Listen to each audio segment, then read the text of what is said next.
Alright, we got ourselves a Vexilar Glo-ring. Hell yeah, gonna make all of our jigs sparkly glowy. I'm gonna catch all the walleye and the trout on the lake, make everybody jealous. You just wait and see. Oh, look at that. My jig's looking like it just got done swimming in Chernobyl's reactor. Let's see this bitch dance. I missed the white Christmas. I missed the snow. Wait a minute.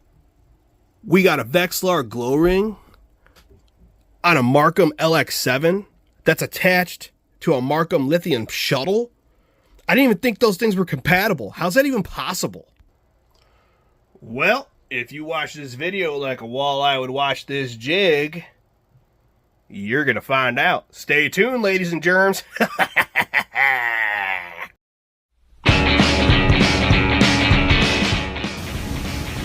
how we do it down here in the salmon hole in Oswego, boys and girls.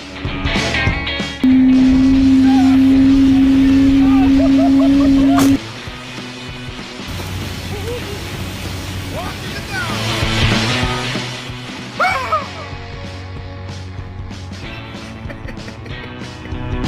If you're coming down the west. What's going on, ladies and germs? Long time no see. I told you I was coming back. It's been a long time, hasn't it? If you were paying attention to those little posts you can do like Facebook on your YouTube channels, I told you I was going to be doing some ice fishing videos coming up, which I'm going to be going up in the Adirondacks this weekend and going ice fishing, you know, because there's some ice up there between, 4 and 6 inches, depending on where you go, but shh. But it's really no secret. Most people know these spots. Most of them are the first places that lock up. But anyways, let's get down to the nitty-gritty of why we're here today. This is kind of a random opening to a return to YouTube. But as you can see here, I have my Lithium Shuttle by Marcum all torn down, all ripped apart on the bottom. But honestly, it's not as bad as it looks. So there's a lot of guys that I fish with that run Vexilars, and there's a lot of guys that I fish with that run Marcums like I do. I mean, this one in particular, I run the LX7. Vexilar makes a glow ring that actually has the attachments. Where the frick did I put them? It runs off these battery attachments. I mean, they're just prongs. They're meant to hook up to your lead or lithium cell, like square and block style batteries that you have on a stock stand like this. Like I have this LX3 mounted on. You would hook it up back here, or like the stock stand that I had for my LX7. You Vexilar guys, you guys that run your FL18s on a Gens pack or the stock pack or whatever. Anyways. You got to hook it up to the actual physical battery. But if you have a lithium shuttle, you really can't do that because the battery is actually internally. Which, if you've never seen the inside of a lithium shuttle, this is the battery that's actually in there. Personally, I think it's kind of dumb to have it like this on the bottom because it's actually going to be sitting on the ice unless you get some padding. Yeah. Well, anyways, let's get down to the point. So I have actually devised a way to be able to hook up one of these Vexilar Glo rings to this and actually mount it on the side of your shuttle without having to screw around with different connections and trying to figure out how it's going to work. So this is actually, let's get it in here a little bit. Actually, you know what? I think I got a better idea. Give me 1 second here. Let me get this all set up. I'm actually going to switch over to my headset so you can actually see what I'm doing here. Don't mind the do. I got hard hat hair and all kinds of crap. So okay, that's much better. So basically your switch right here, you have your 2 prongs down here. These are the stock connections that go, your positive and your negative, and that's actually to your, whoa, almost lost the battery. That's smart. Got to be careful, folks. Your USB connections right here, and then on this side, your rocker switch that actually turns the unit on and off and runs, the LED light and all that. Well, let's put that battery back in there. So what I'm going to do is I drilled a hole on the side here, I'll show you. I drilled a hole right here to run the DC connection to. So, by the way, this right here, oops, dropped it. This right here is actually how it comes. These two are actually together, and there's a junction in between that kind of has like a almost like a remote wire fuse. I mean, I'm not really a freaking electrician here. I just know my way around a thing or two, but there's a piece in the middle of it. You can just chop that right out of there so you have the bare wires and splice them. Get your connections right here. You can delete these. You don't need them anymore. And they're kind of difficult to find. I found them in auto parts stores. Advanced Autos, where I personally found these. You can find them at O'Reilly's too, I saw on their website, but these are called piggyback spade connectors, so you can actually run more than one connection on it. So what I'm going to do is I'm going to take and slide this bad boy up here on the positive. I'm going to slide this bad boy here on the negative. Alright, let me get in here and make sure these are all solid. Actually, you know what? What am I doing? I have super cool tools. Alright, let me get in here and kind of bend that over a little bit. Same with this one. Alright, so I already put the connections on, like I said.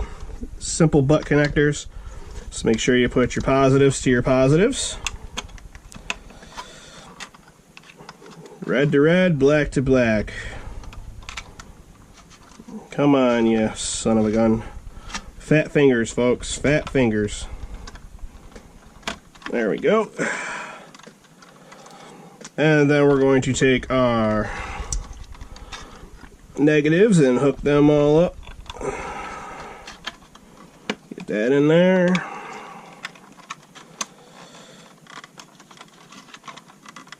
Alright. Let's make sure that's all solid. Get this all pressed up in here so it's out of the way, and make sure the light works. Where is it? Okay, so now we're going to plug in our light, and just so you know, you want to keep the switch that comes with it and turn your power on, and presto, look at that, runs off the switch, so you don't have to worry about running off all the power off of your USB. You can just turn it on and off as you want. And that's how I did it. So in the meantime, we're going to put this bad boy back together. So we're going to put our bottom portion back on. And just so you know, guys, there's literally 100 freaking screws that come with this. You just want to make sure that all your wire connections are out of the way. You don't want to get them all bugged up in there. Pull this in out, and I'll just shove it down in there once I have everything in order. It's pretty obvious which way it goes. You just want to make sure the gasket is snug in there too, because this is supposed to be a waterproof unit. Alright, let's see here. Let me grab my zippy gun. Where is my bit? What the heck did I do with that dang thing? I thought I left it in the gun. Oh well. We'll grab another. You know something? To touch back on why I was kind of gone for so long, you know, career change, and I don't know, I just kind of, I started doing this for fun. So I mean, in reality, I never really thought that this was going to go anywhere, like as far as getting, like, you know, viral or famous, anything like that. That was never the point of this channel. The point of this channel was just so I could just show people some of the spots that are local in my area and just around the vicinity, where you could just have easy access and just have a good time and catch fish with your friends and family. But like I said, you can see there is a lot of screws, and you just gotta be, you know, common sense with it. Don't freaking crank on them. Just make sure everything's in there. You just want to make sure that gasket is set properly, because you don't want water getting in there, because, well, these lithium shuttles ain't cheap. I just zip them in there kind of hand tightish with the gun, and then I'll go through and I'll check them with a screwdriver just to make sure everything's good, just to be on the safe side.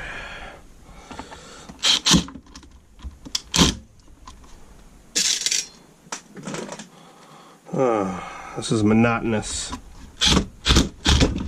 But I'm gonna get this all back on here, and I'll be right back.